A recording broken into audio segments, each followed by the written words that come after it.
अल्हम्दुलिल्लाहिल्लज़ी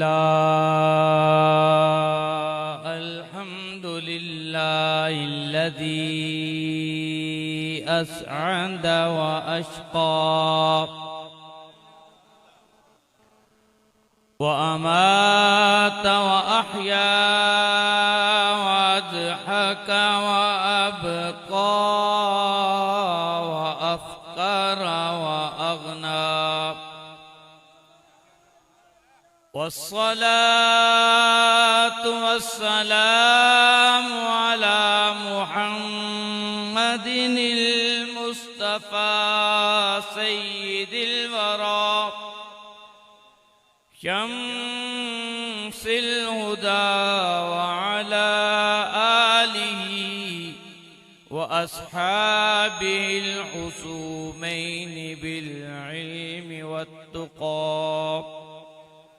अम्मा बाद फ़अऊज़ु बिल्लाहि मिनश्शैतानिर रजीम बिस्मिल्लाहिर रहमानिर रहीम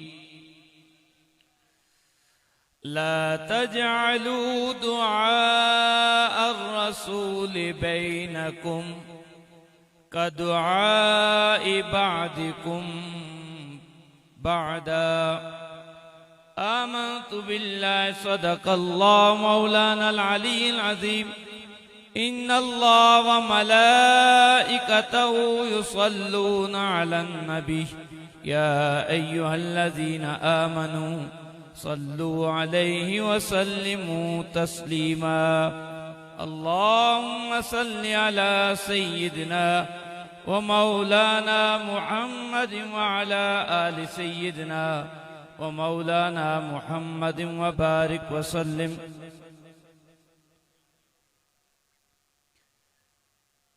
निहायती वाजिबुल एहतराम सामीन ज़ी वक़ार ग़ुलामान नबी मुख्तार अरबाब इल्म दानिश तालिबान इल्म मार्फत बुज़ुर्गों दोस्तों भाइयों अस्सलामु अलैकुम व रहमतुल्लाहि व बरकातुहू। कुरान मजीद फ़ुरक़ान हमीद की आयत मुबारका आपने तिलावत सुनी और आयात के बाद जो ये जुमला कहा जाता है सदक़ल्लाहु मौलानल अलीयुल अज़ीम, ये हमारे ईमान हमारी सोच व फिक्र और दिल के उस दर्जे का नाम है जिसमें हर शख्स जो ये तिलावत करता है वो यकीन और पुख्ता यकीन रखता है कि रब्बे कायनात ने जो जो फरमाया है हर हर्फ सच फरमाया है। आज की ये खूबसूरत बज़्म अपने वक्त के एक अजीम मर्द कलंदर हज़रत रहमतुल्लाह जिनका नाम भी है और अल्लाह उनकी मरकत पर हजारों रहमतें नाजिल फरमाए, बाबा जी रहमतुल्लाह ताला अलैह के उर्स पाक की साल सवाब की मजलिस है जिसमें दूर व नजदीक से कसीर तादाद में जहां तक नजर पड़ रही है उनसे मोहब्बत करने वाले उनसे अकीदत रखने वालों का एक जम्मे गफीर है। अल्लाह आप सबका यहाँ पर आना अपनी बारगाह में कबूल फरमाए। जितने जलीलुल कदर उलमाए ज़ी वक़ार हैं अरबाब इल्म दानिश हैं, खुसूसन हजरत किबला साहबजादा साहिब मद्दल्लाहु ज़िल्लहु साहिबजादा अब्दुस्तार साहिब, अल्लाह उनको सेहत व आफियत अता फरमाए, जिन्होंने यहाँ पर एक खूबसूरत अंदाज में यहाँ सबको जोड़ कर रखा हुआ है। बाकी उनके जितने मोहब्बत करने वाले अकीदत रखने वाले उलमा अरबाब इल्म दानिश हैं सबको अल्लाह अपनी रहमतों से माला माल फरमाए। मुझसे माकबल आप हजरत अल्लामा सैयद इम्तियाज हुसैन शाह साहब की खूबसूरत गुफ्तगू सुन रहे थे, साहबा और आले बैत की अजमतें बयान फरमा रहे थे और यही अहले सुन्नत का खूबसूरत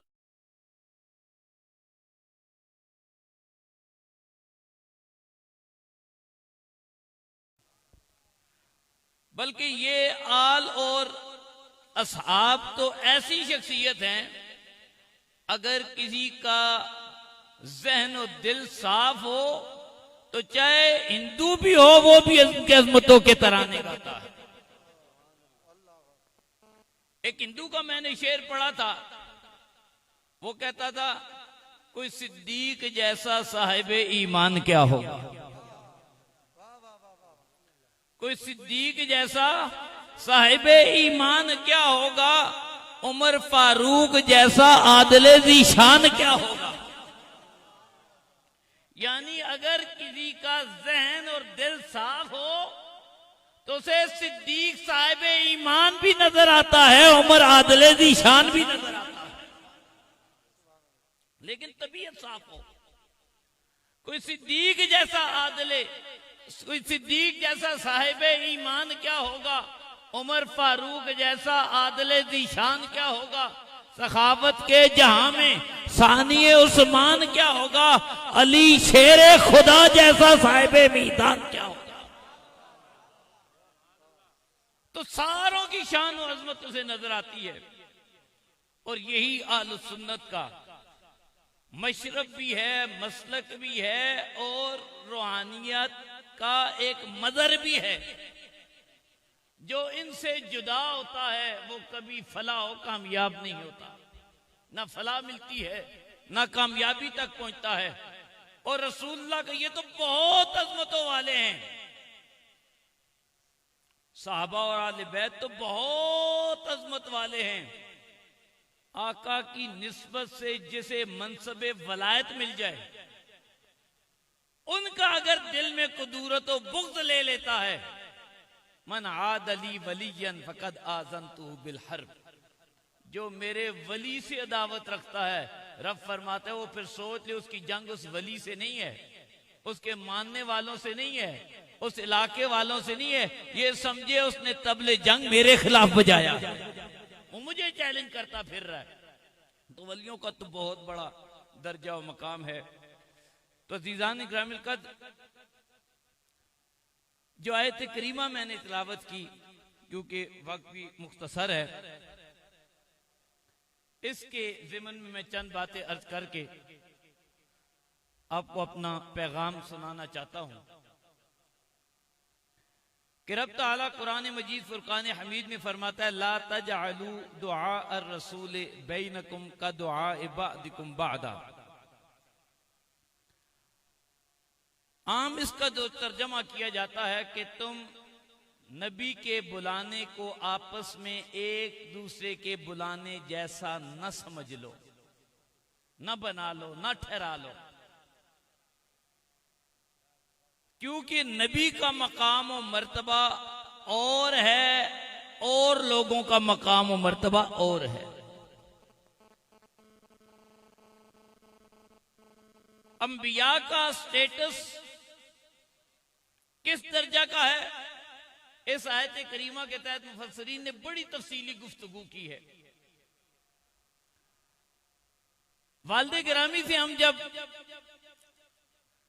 नाह पढ़ रहे थे, मुल्ला अब्दुल गफूर, मुल्ला जामी की शरह है जो मदारिस में किताब पढ़ाई जाती है, मसलन नाहव के एतबार से जो आखिरी मतन पढ़ाया जाता है, उसके बाद बलागत की कुतब है, मुतव्वल है, वो भी चले इस फन को टच करती हैं, लेकिन तलबा को पता है काफिया, मुल्ला जामी, ये इनके लिए हमेशा एक और इम्तिहान होता है।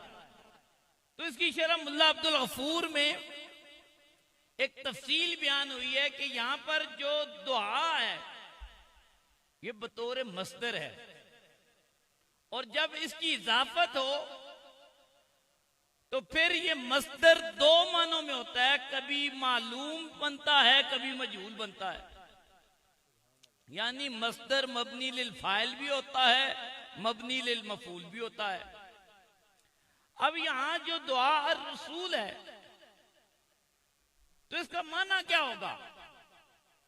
यानी आम जो यहां पर हमें वालिद गिरामी ने मिसाल समझाई थी, उन्होंने कहा था ये समझ लो कि एक जुमला है आजबनी दरबो ज़ैदिन। अगर यहां पर ये मालूम बनाए, इसको फाइल बनाए, तो माना ये होगा मुझे हैरान कर दिया जैद के मारने ने। यानी यहां जैद जो ये है मालूम है, फाइल बनेगा जैद कि जैद ने इतना मारा उसको। मैं हैरत में बढ़ गया, ये बंदा इतना कुव्वत वाला है। और अगर मजहूल बनाए तो यही लफ्ज यही होंगे, माना बदल जाएगा। यही आजबनी दरबो ज़ैदिन, अगर इसे मजहूल बनाए तो माना बनेगा जैद के मार खाने ने मुझे हैरान कर दिया। बंदा तो बड़ा ताकतवर था, इतने कमजोर से मार खा गया। अब यहां जो दुआ है इसे अगर मालूम बनाए, फाइल बनाए, मस्तर मबनी लिल फाइल बनाए, तो फिर माना बनेगा नबी जब बुलाए तुम्हें, जब नबी तुम्हें पुकारे तो नबी की पुकार को अपने उस्ताद की पुकार जैसा, अपने भाई की पुकार जैसा, अपने दोस्त की पुकार जैसा न समझ लेना। नबी का बुलाना और है, दूसरों का बुलाना और है। क्योंकि नबी बुला रहा है। जैसा कि हदीस पाक है, एक साहबी रसूल नमाज पढ़ रहे थे, रसूलुल्लाह सल्लल्लाहु अलैहि वसल्लम ने बुलाया। उन्होंने कहा नमाज पहले है, ज़हन में ये सवाल आया, नमाज मुकम्मल की, रसूलुल्लाह सल्लल्लाहु अलैहि वसल्लम की बारगाह में हाजिर हुए, अर्ज़ की या रसूलल्लाह हाजिर खिदमत है गुलाम। आपने फरमाया ताखीर क्यों की? अर्ज़ की या रसूलल्लाह नमाज की रकत थी, तशahhud में थे या रुकू में थे या सजदे में थे, वो मुकम्मल की हाजिर हो गया हूं। आपने फरमाया जब अल्लाह का नबी बुलाए फिर ताखीर नहीं करनी होती, फौरन पहुंचना होता है। यानी जब नबी बुलाए तो नबी का बुलाना ये नहीं है जैसे किसी और ने बुलाया, और अगर कोई बुलाता है बंदा जवाब देता है उसकी नमाज टूट जाती है।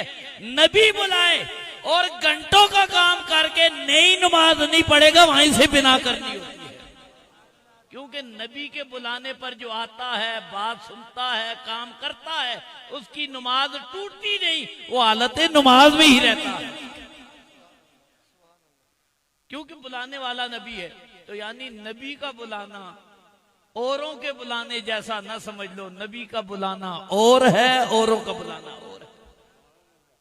अब दूसरा माना अगर लें तो फिर माना यह है कि जब नबी को बुलाया जाए, यानी तुम नबी को बुलाओ, उम्मती नबी को बुलाए, नबी के बुलाए जाने को आपस में एक दूसरे के बुलाए जाए ना समझ लेना।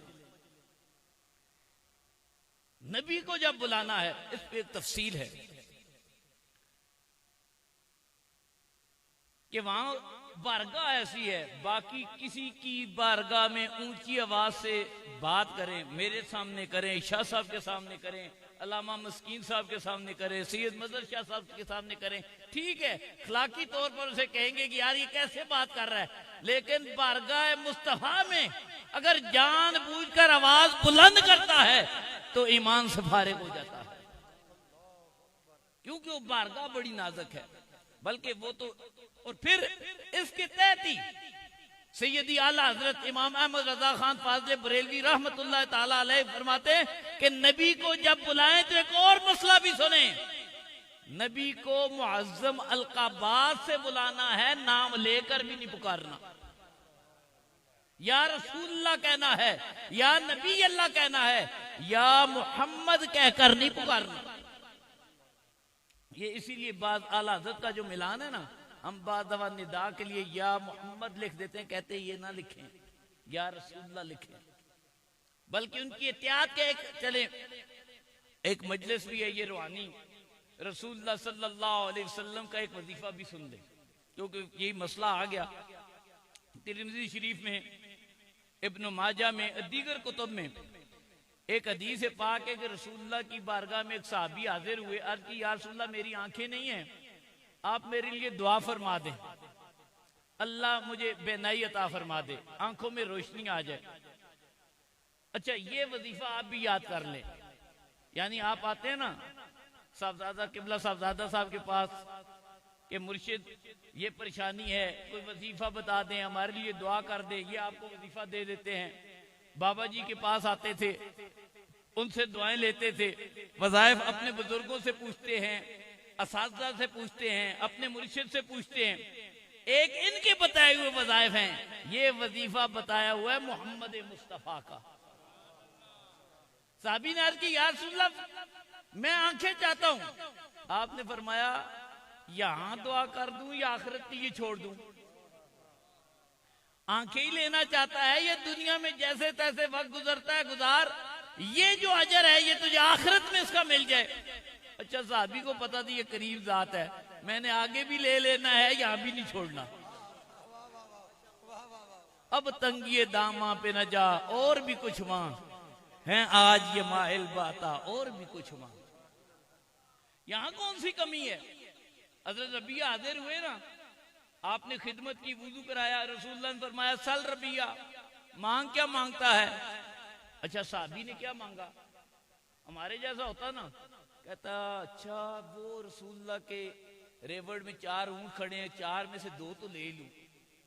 वो गनीमत का माल आया, सोना चांदी का ढेर पड़ा है, इसमें 2-4 किलो सोना ही ले लूं, यही सोच होती।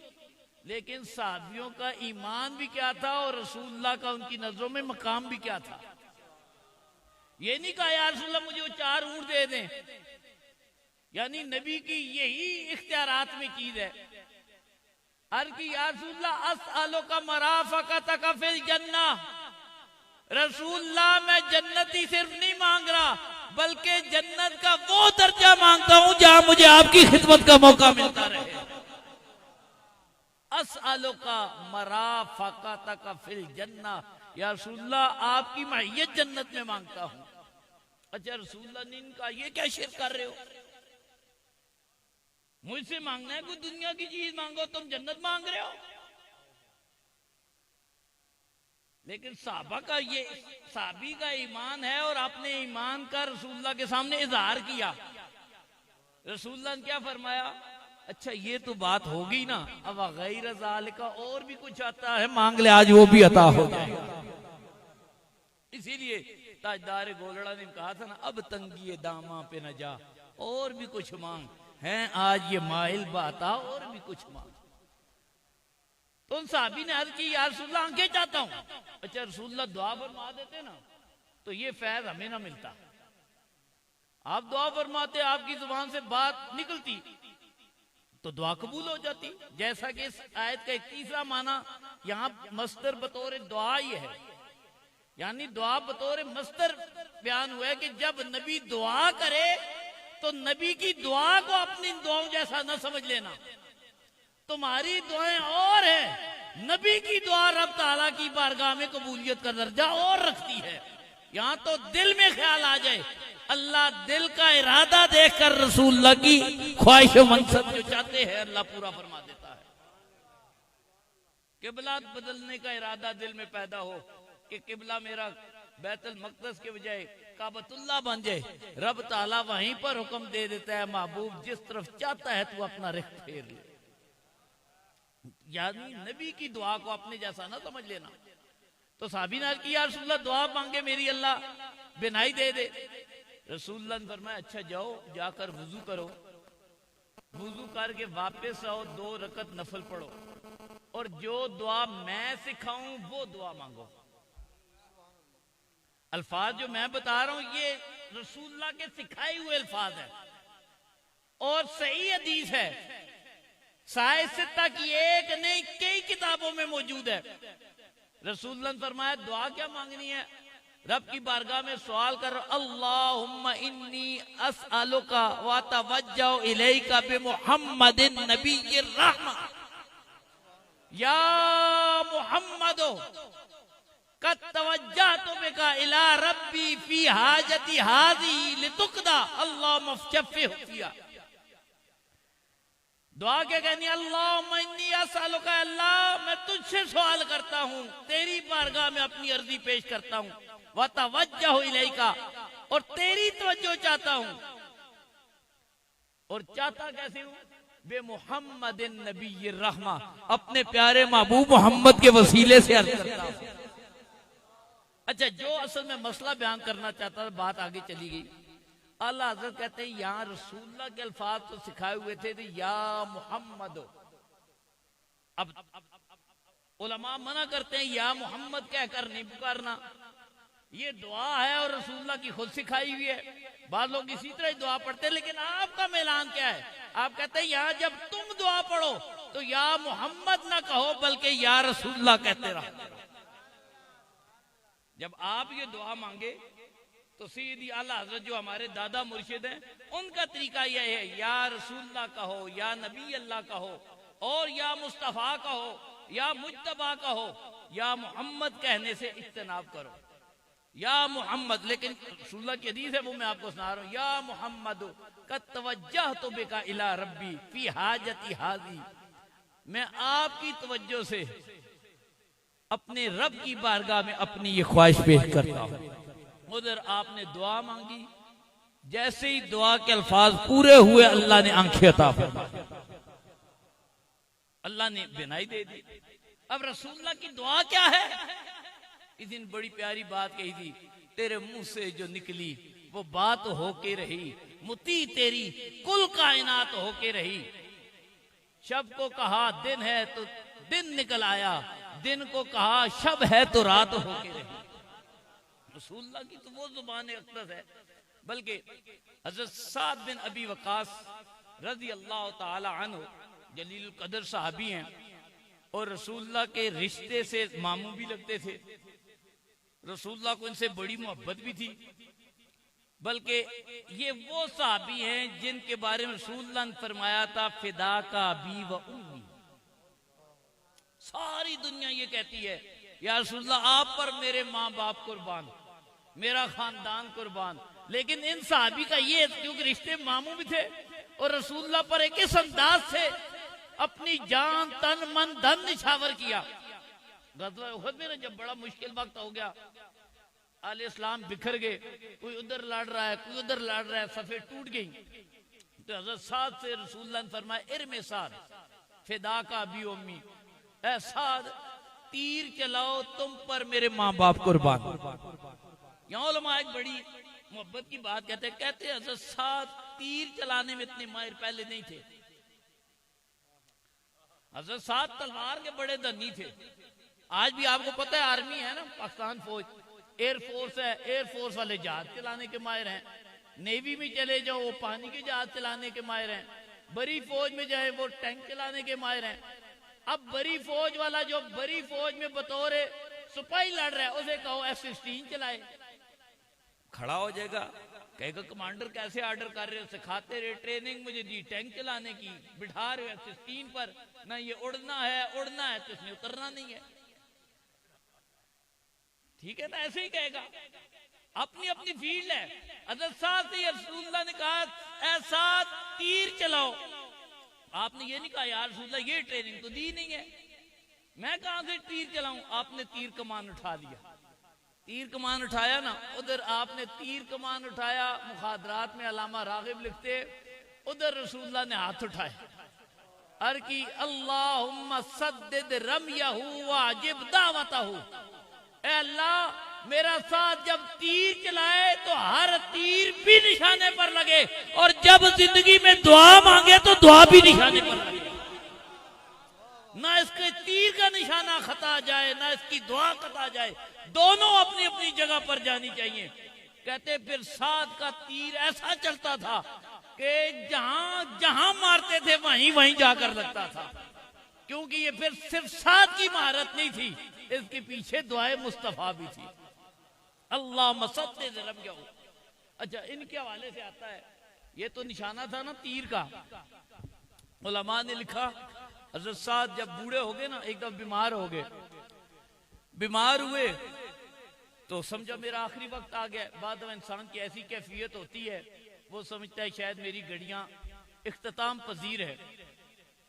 हज़रत साद ने जब अपने बच्चों पर निगाह डाली, कोई 4 साल का था, कोई 2 साल का था, सोचा ये यतीम हो जाएंगे, इनकी खाने की फिक्र कौन करेगा, इनका लिबास कहां से आएगा, जिससे यतीमों का हाल होता है, मेरे बच्चे तो यतीम होकर उन हालात में चले जाएंगे। अच्छा, जो अल्लाह वाले होते हैं ना, अल्लाह वालों की दुआ में बड़ा असर होता है। रसूलुल्लाह की हदीस पाक है कि अल्लाह कज़ा को नहीं टालता, लेकिन जब कोई अल्लाह वाला दुआ फरमाता है तो अल्लाह कज़ा में भी तब्दीली कर देता है। बल्कि अल्लामा इब्न तैमिया का आपने नाम सुना होगा, जिस मकतबा फिक्र के बड़े सख्त हैं वलियों के खिलाफ, बड़ा सख्त उनका एक मौक़िफ़ है, लेकिन वली मानते हैं। आप अपने फतावा में जो आपका फतावा है उसमें कहते हैं वली होता क्या है उन्हें, कहते हैं अल वलियो मन यकूनो मुनादिअन लिल क़दर ला मन यकूनो मुआफ़िक़न लहू। असल वली यो होता है जो कज़ा के खिलाफ भी, जब जो कदर की बात है वहां पर भी अपनी बात मना सके। वो वली कैसा है जो कज़ा देखे मेरा मुरीद मुसीबत में है, ये मुरीद गुमराह हो रहा है और अपना सर नीचे झुका ले, वो वली नहीं होता। असल वली वो है मुरीद को गुमराह देखे तो उसे राह हिदायत अता कर। ये तारीफ कोई गोलड़े के बाबे ने नहीं लिखी, दाता अली अजमेरी ने लिखी, अल्लामा इब्न तैमिया लिख रहा है कि वली का मेयार ये होना चाहिए। अच्छा यही ना, जब ये लिखता है तो फिर मेरे गौस पाक को किस दर्जे का मानता है। मजे की बात आने लगूं, अल्लामा इब्न तैमिया वलियों का रद्द करता है, लेकिन सैयदना गौस आजम का दरबार ऐसा है वहां जाकर इसका सर भी झुक जाता है। उनके हवाले से कहता है इज़ा वसलू इलल क़ज़ा वल क़दर, कि सैयदना गौस आजम ने जुमला कहा था और इस जुमले का फिर दिफा करता है।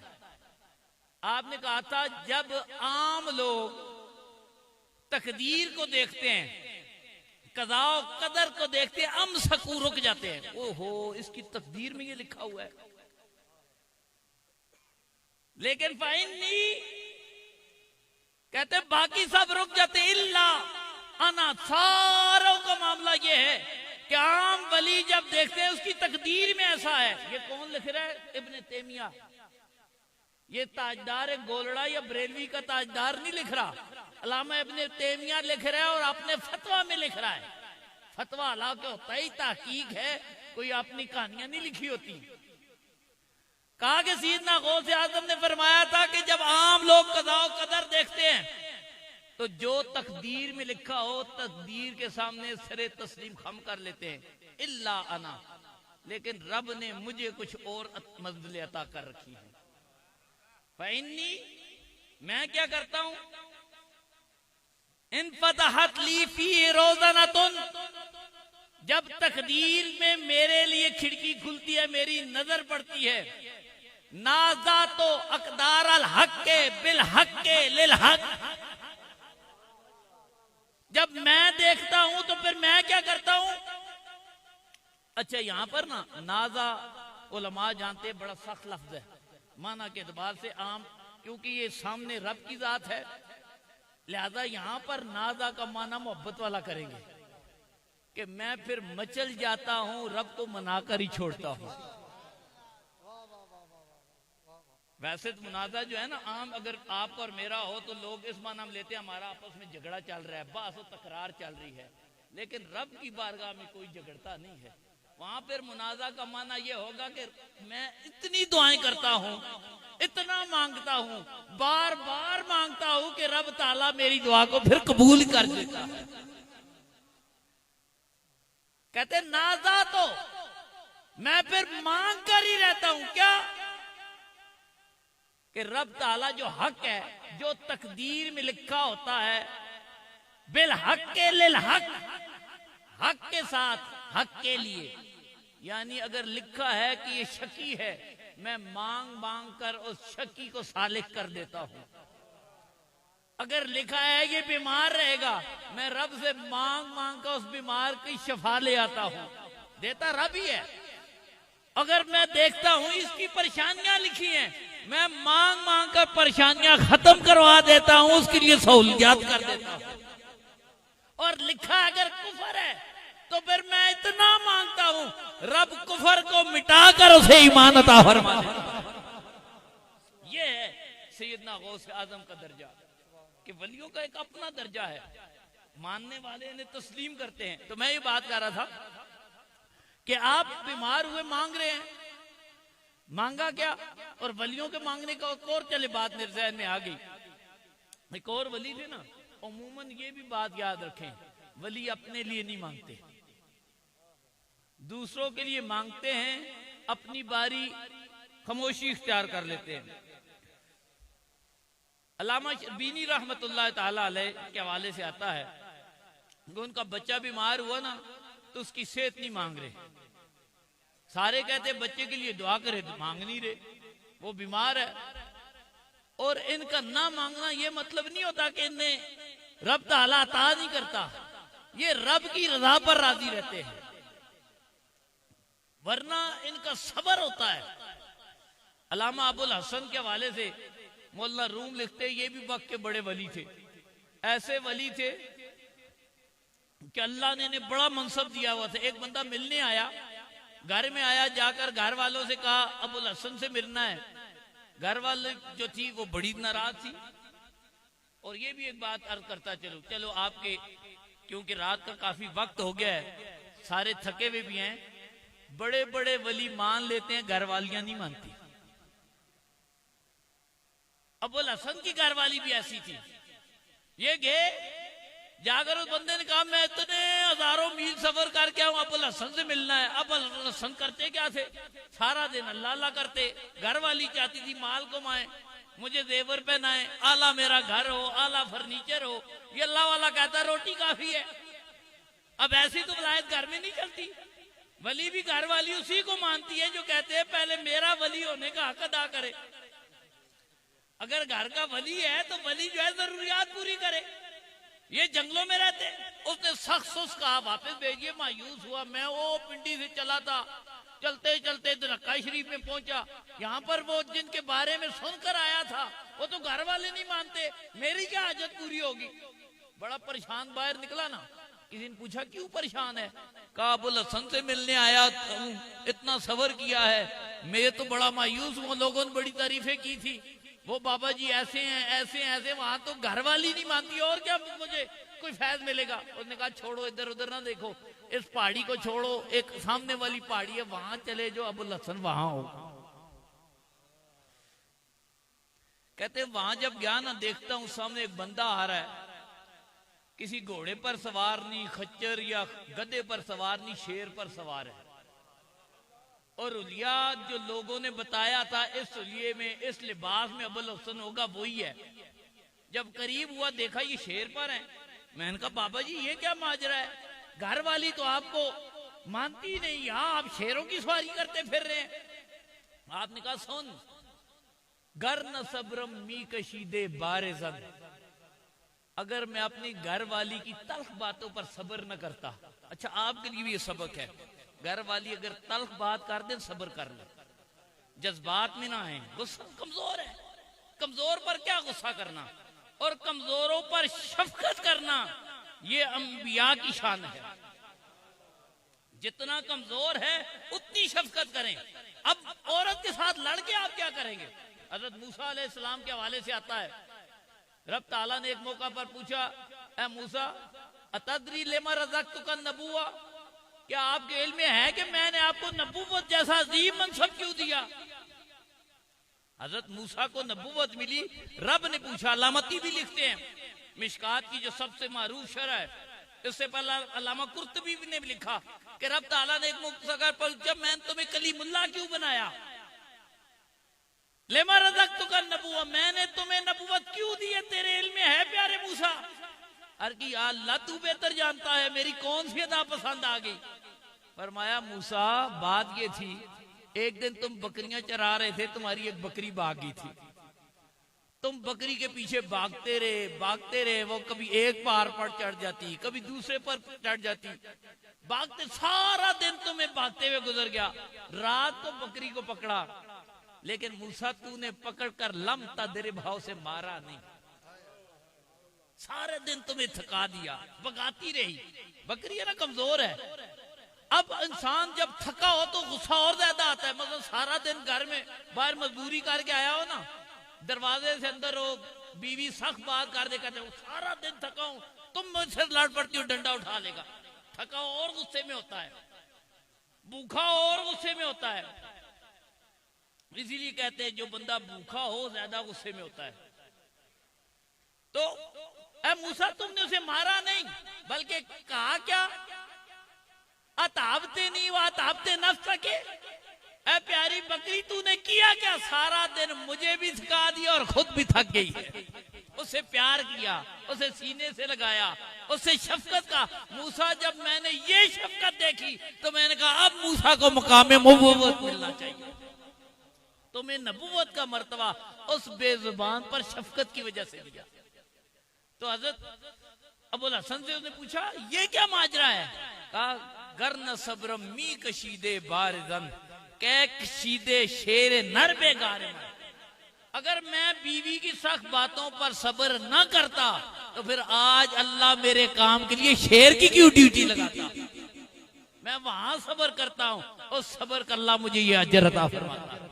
लिहाजा सब्र पर अजर मिलता है। अल्लाह वाले सब्र करते हैं, मांगते अपने लिए नहीं, दूसरों के लिए दुआएं करते हैं, खुद रब की रजा पर राजी होते हैं। तो यहाँ पर वो कहते हैं जब देखा ना बेटा बिल्कुल आखिरी वक्त है, रब की तरफ निगाह की और जब देखा मलकुल मौत चल पड़ा है, कहा इरजे मलकुल मौत लौट जा, रब ने मेरी दुआ सुन ली है। क्यों कि रब ने इसकी मौत का अमर ही मनसूख कर दिया है। वो मौत की दुआएं है ना, दुआओं की हदीस से बात अल्लाह कज़ा और कदर को टाल देता है, दुआ मांगी जाए।